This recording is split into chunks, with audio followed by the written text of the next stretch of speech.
Et si le plus grand danger pour l'humanité ne ressemblait pas à ce que nous imaginons? Dans la tradition islamique, le Dajjal est décrit comme un trompeur ultime, un être capable de séduire les masses, de manipuler la vérité et de faire passer le faux pour le vrai. Mais aujourd'hui, dans un monde dominé par le pouvoir, les médias et les conflits, une question dérangeante peut se poser. Reconnaîtrions-nous réellement le Dajjal s'il était parmi nous? Aujourd'hui, face à certains dirigeants mondiaux, une question troublante peut émerger chez certains. Des figures comme Donald Trump ou Benjamin Netanyahu présentent-elles des comportements qui pourraient rappeler de loin certains signes évoqués dans les textes? N'oublions pas et rappelons-nous surtout que notre prophète Mohammed sallallahu alayhi wa sallam nous a mis en garde contre une épreuve comme aucune autre, celle du Dajjal.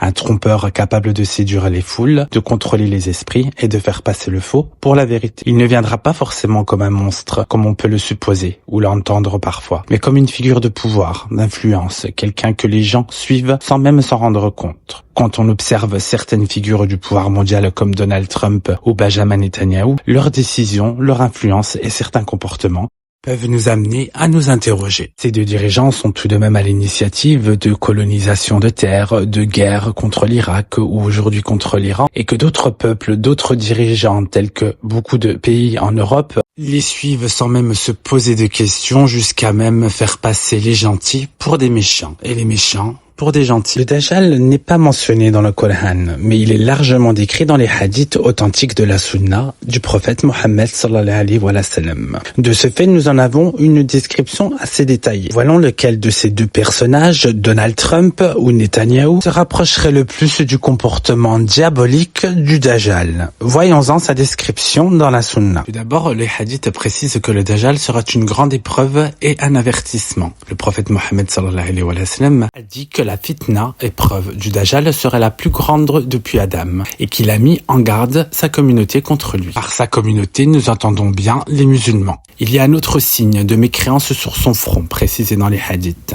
D'après Uzawifa, qu'Allah l'agrée, le prophète Mohammed sallallahu alayhi wa sallam a décrit que le mot kafir, mécréant, serait inscrit entre ses yeux et que cela pourra être lu par seulement les croyants. Il y a aussi dans le signe du Dajjal une tromperie par apparence et miracle. Il sera capable d'illusionner, transformer l'eau en feu et vice-versa et tromper les sens. Il trompera beaucoup de gens par des promesses séduisantes. Enfin, il sera une épreuve spirituelle du croyant. Un autre hadith authentique indique que quand quelqu'un entendra parler du Dajjal, il devrait s'en éloigner, car ces ruses peuvent déstabiliser les croyants. En résumé, d'après la Sunna, le Dajjal est une figure humaine trompeuse, pas divine. Il apparaîtra vers la fin des temps. Il séduira des foules par des illusions et promesses séduisantes. Son influence sera une grande épreuve spirituelle. Il trompera enfin même les forts, en apparence si leur foi est faible. Faisons un parallèle entre cette description du Dajjal et une analyse symbolique de Donald Trump et de Netanyahu. Commençons par Donald Trump.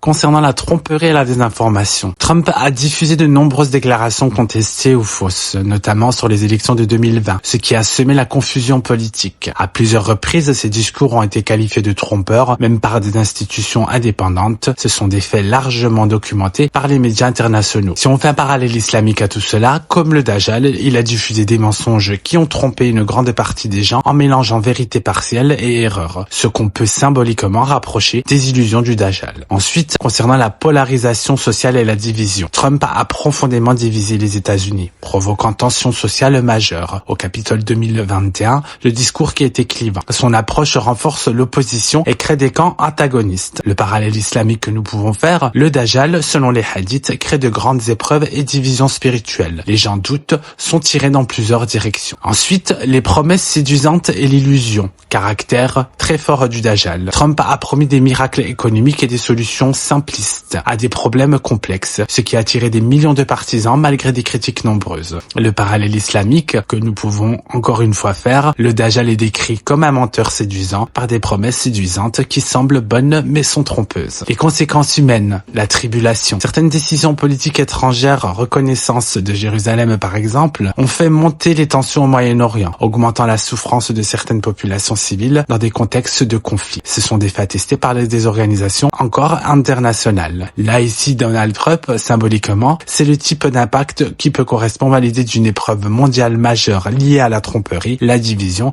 et à la confusion dont parlaient les hadiths concernant le Dajjal. Tous ces rapprochements font de Trump un très bon candidat pour le poste du Dajjal. Voyons cette fois-ci la symbolique concernant Benjamin Netanyahou. Concernant les scandales judiciaires polémiques, Netanyahou a fait face à plusieurs accusations documentées concernant la corruption, des cadeaux coûteux, une influence médiatique, tous reconnus dans des enquêtes judiciaires en Israël. Le parallèle islamique que nous pouvons faire, le Dajjal est associé à la tromperie morale et à l'influence injuste. Symboliquement, des scandales judiciaires répétés peuvent refléter une perte d'intégrité analogue à sa description.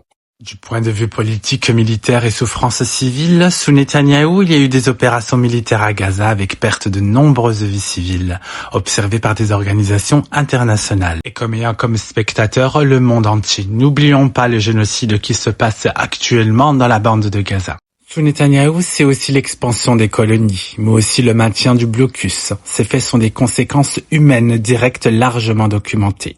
Si nous devons faire un parallèle islamique, bien que les hadiths parlent spécifiquement d'une épreuve spirituelle, le sens symbolique peut inclure des figures dont les décisions conduisent à la division, à la souffrance et à la confusion, ce qui est en résonance avec la nature de l'épreuve du Dajjal chez ceux dont la foi est fragile. Nous pouvons complètement reconnaître le comportement de Benjamin Netanyahou, ce qui fait de lui un très bon candidat au poste du Dajjal.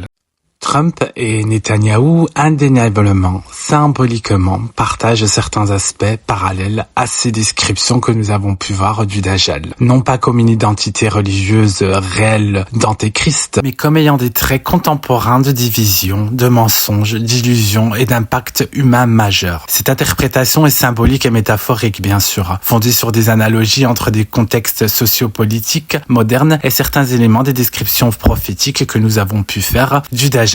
Alors, lequel des deux serait le Dajjal? Avouons que leurs descriptions diaboliques et sataniques sont tellement en adéquation avec tous les travers de la description du Dajjal que nous pouvons rencontrer dans les hadiths que le flou est présent. Alors laissons ce pouvoir à Allah. Souhaitons seulement ne pas oublier et surtout qu'Allah nous protège du Dajjal. Amin ya Rabbil Alamin.